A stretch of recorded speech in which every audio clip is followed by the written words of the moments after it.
In this video, Rachel Maddow nukes her own career live on air.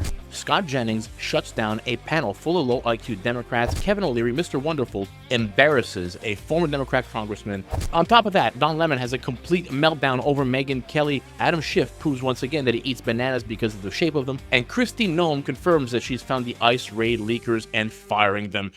Let's get into it.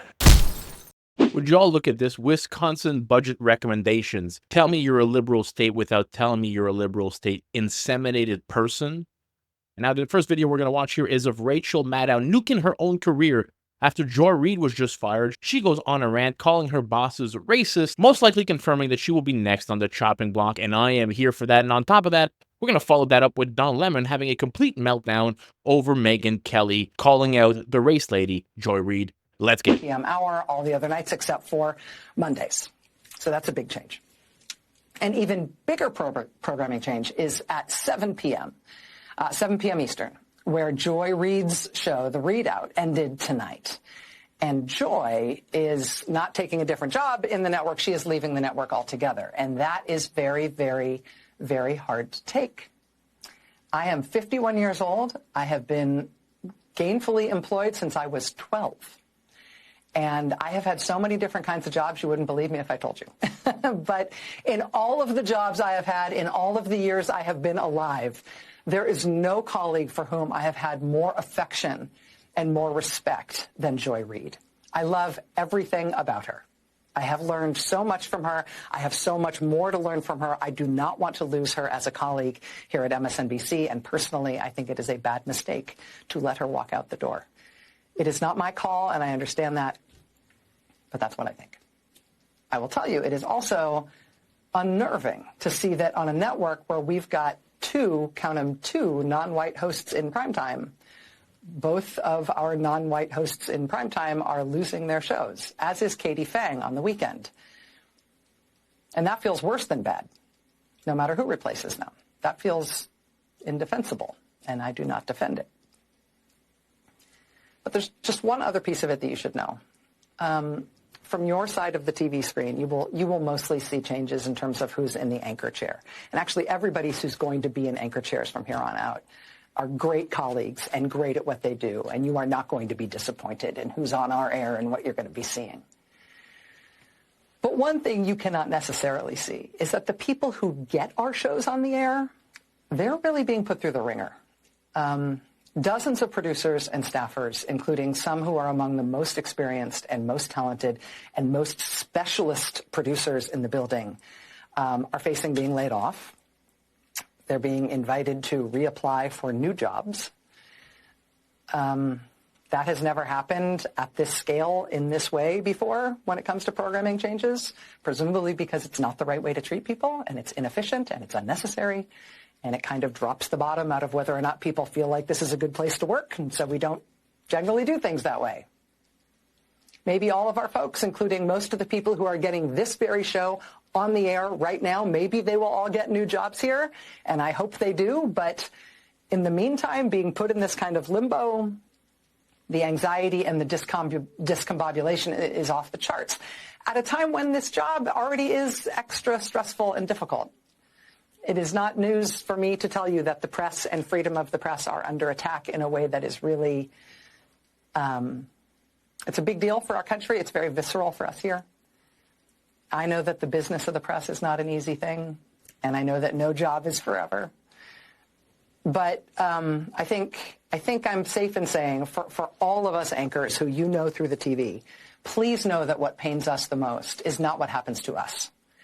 It is what happens to our coworkers on whom we depend and who you don't necessarily know, but we respect and love them and depend on them. And did I mention we respect them?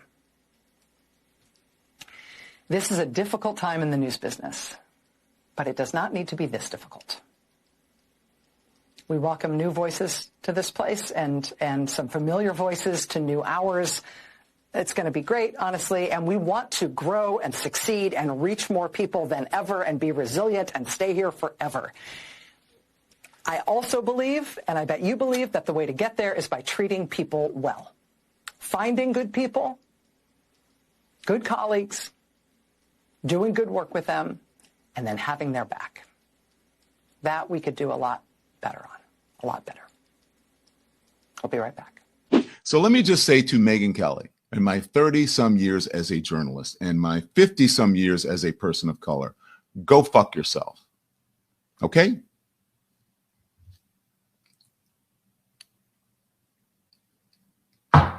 I usually don't like to talk about her because she's one of those people, she thrives on it. She has built the second part of whatever of her career on being a troll. So this is what Megyn Kelly said about Joy Reid, right?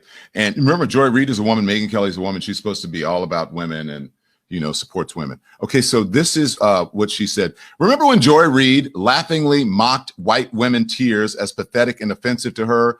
Who's crying now, Joy? Good riddance to the absolute worst person on television, and shame on NBC for letting it go on this long. And she has a, you know, she is an axe to grind when it comes to MSNBC. And also, she, this whole, she's racist, right?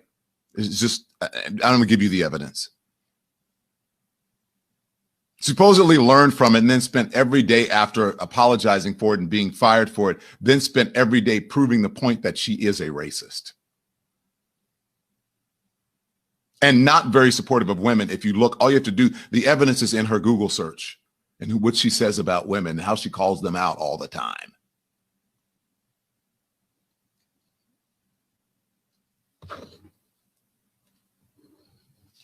The worst person. No, Megyn Kelly, the worst person on television was fired from NBC in the Today Show a few years ago, and that's Megyn Kelly.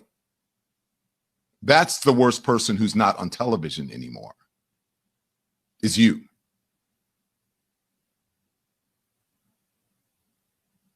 That's the worst person who's not on television. So hurrah for that. NBC did something good with that. You know why? I like to give proof of things. Evidence. Like when I said Donald Trump, the president of the United States, was racist, it wasn't my opinion. This isn't my opinion about Megyn Kelly.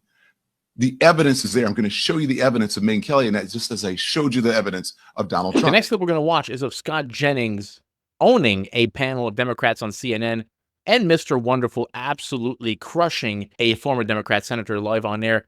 But first, let's get to this post on X by Eric Dorothy.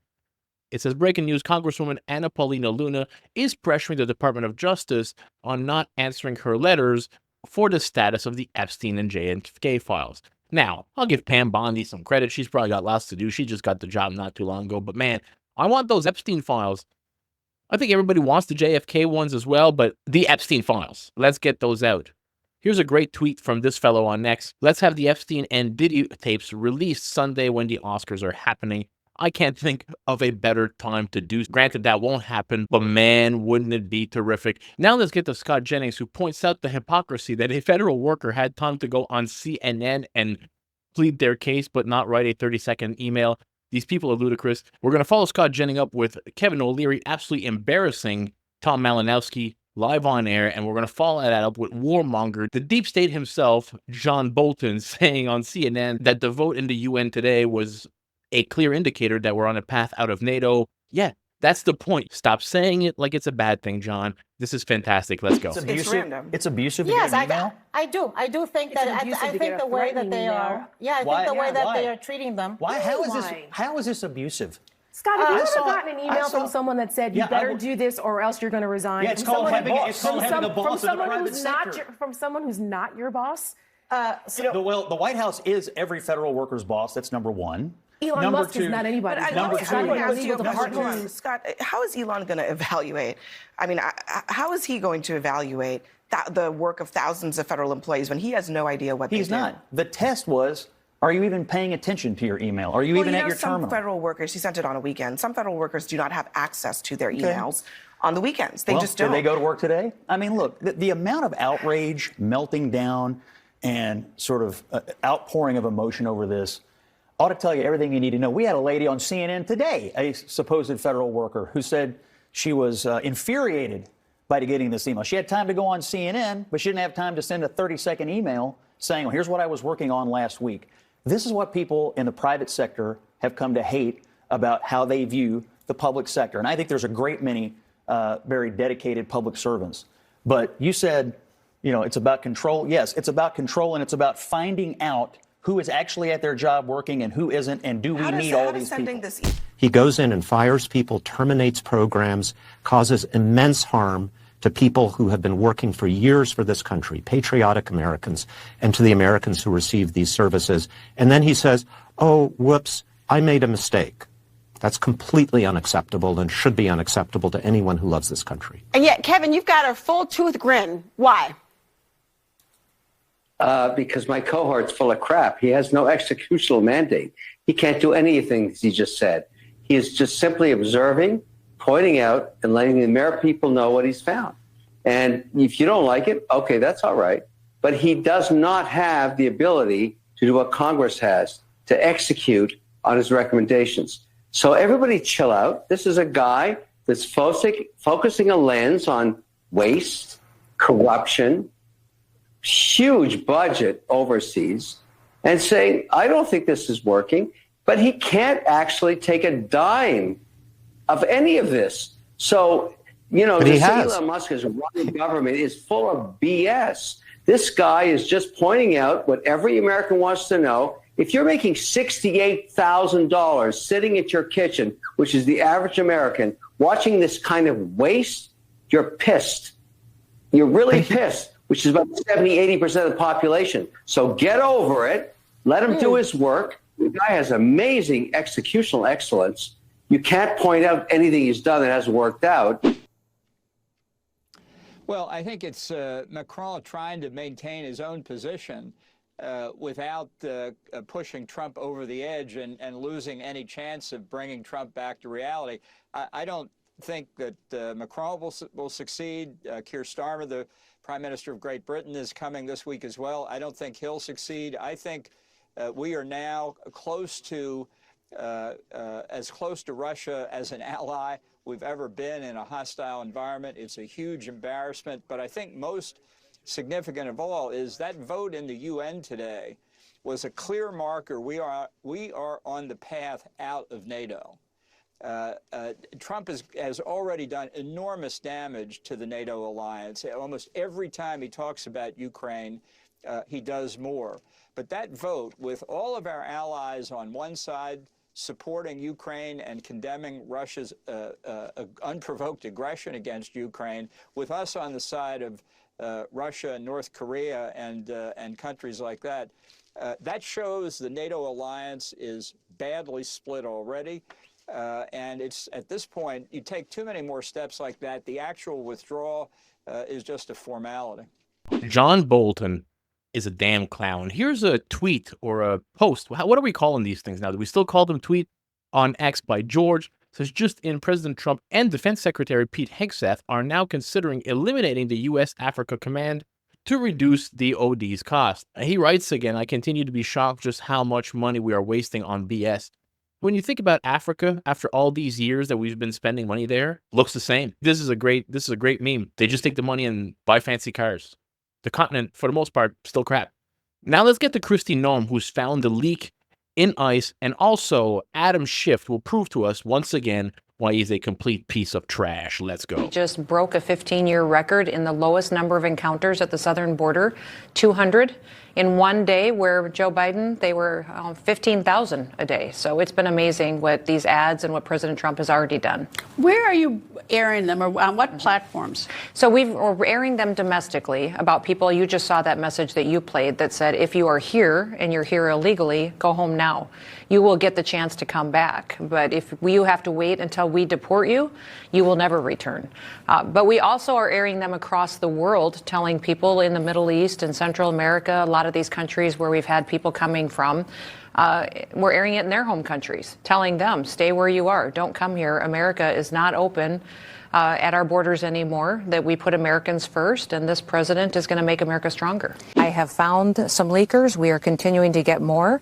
They will be fired. There will be consequences. And remember, when they leak information to the press in order to blow an op, They are putting law enforcement lives in jeopardy. They are risking their lives and putting their families in the position where they'll have to live without those individuals any further. So you bet we have used every tactic that we have. If you remember, we talked just last week about how I'm using polygraphs to go after and to really interview these folks. Because we are a national security agency, I have that tool I can use. Also looking at their emails, looking at their communications. And it's amazing how these bureaucrats who have an agenda to stop the work that we're doing to bring safety to America, how they will sell each other down the river if it's just to protect themselves. So don't worry, I am doing everything to find these leakers and to get rid of them so that we can do our work and our law enforcement officers and agents can do it safely. Monday evening, here's a little bit of what happened today. So President Trump met in the Oval Office with Emmanuel Macron, the president of France. So it was a meeting in the White House with the leader of the free world. Sadly, though, the leader of the free world was not Donald Trump. In this case, it was more Emmanuel Macron, who during that meeting took the side of Ukraine, called out Russia's aggression. Trump was given the opportunity to call Putin a dictator. He couldn't do it. He said something to the effect of, I don't use language like that lightly. Of course, less than a few days ago, he called Zelensky a dictator. So sad to see the President of the United States not being the leader of the free world, but he isn't, not anymore. In other news today, Elon Musk's email continues to reverberate. This is the one to all federal employees calling on them to tell them what they did during their week or potentially face resignation. Some of the agencies are pushing back on that. The president said people could get fired if they don't respond appropriately, or maybe semi-fired, whatever the hell that means, just creating more confusion. But let me go to some of your questions. Here is one from Danny. Why is America voting with Russia at the UN? So there was a resolution on the 3rd anniversary of the war in Ukraine, expressing support for Ukraine, talking about Russia as the aggressor. This has passed in the prior years of this war. It passed again, but over the opposition of the United States. Shamefully, the U.S. voted against it. It voted with Russia. Why on earth would the United States of America do that? Because Trump is appeasing Putin, because Trump is weak, because he won't stand up to the Kremlin dictator, because he has more affinity for the Kremlin than he does for our own allies and for democracy. It is a shameful chapter of American history. Let's go to another question. Larry asks, old promises to leave Medicare and Medicaid intact now appear to be up in the air. Where does it really stand? Well, certainly Medicaid is on the chopping block. They expect to get about 40 to 44% cuts out of Medicaid to help fund their tax cut for billionaires. They've been less clear about their plans for Medicare. But suffice to say, we can't rely on them because there's only one aspiration for them. And apart from moving the country to one-man rule, it is to cut anything and everything to make room for tax cuts for corporations and super rich people. And that's the news of the day. Now, guys, I want to leave you today with a little bit of humor, because I thought this clip, I'm too old to be laughing at this clip, but I thought this clip was absolutely hilarious. I'm going to leave you with this, and I will catch you in the next video. I appreciate all of you. Peace out, everybody. Do you actually work for ICE? No, not at all. Nope. Explain the outfit. It's $29.99 on Amazon. I would recommend buying a small if you're my size. This one's a little too loose for my liking. But yeah, if you want some entertainment, wear this and go to a Home Depot in a sanctuary city like where I live right now, Washington, D.C., and you'll see all the illegals. Not all of them, but you can maybe see a lot of them start to run away. And you feel like a group fitness instructor. It's really good. And you actually think that's funny? I think it's hilarious. Absolutely. What's not funny is them illegally... There you have it, everybody. One of the worst people I've seen here at CPAC, and that's saying something. Appreciate it.